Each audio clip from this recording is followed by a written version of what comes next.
When we work with radians and degrees, it's nice to have a quick way to convert between the two measurements. So what we can do is, if you wanted to go from radians to degrees, you're going to multiply the value you have by 180 over pi. Now these are three values in radian form, and I want to get them in a nice convenient degree form because that's really where we started learning. So why I want to do multiply 180 over pi, I want to think of this as 1/6 pi.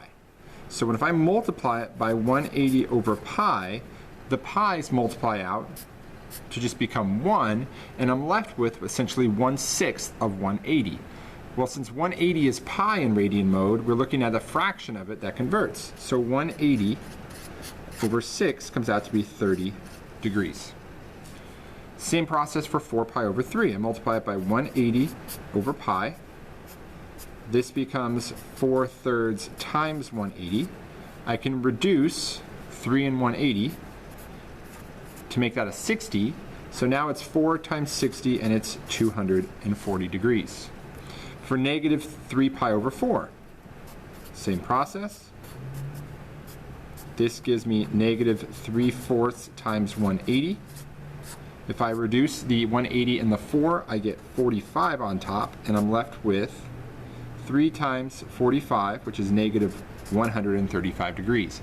If you don't like it that way, you can always make it a coterminal angle by adding 360 to it, and it comes out to be 225 degrees. Now our other process is to convert from degrees to radians. So we're going to take the reciprocal of 180 over pi and do pi over 180.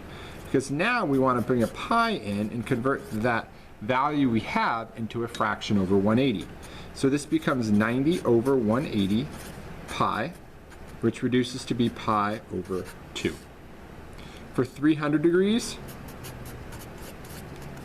we get 300 pi over 180. These reduce, it becomes 30 over 18.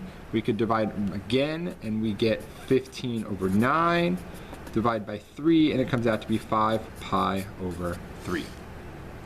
For negative 225, this becomes negative 225 pi over 180. Those are both divisible by 45, or you could just do 3, 3, and 5 if you want to go through the steps. But this comes out to be negative 5 pi over 4. If we don't like it there, a coterminal angle, you're going to add 8 pi over 4 to that, because that is the equivalent of 2 pi. And you're going to come out with 3 pi over 4.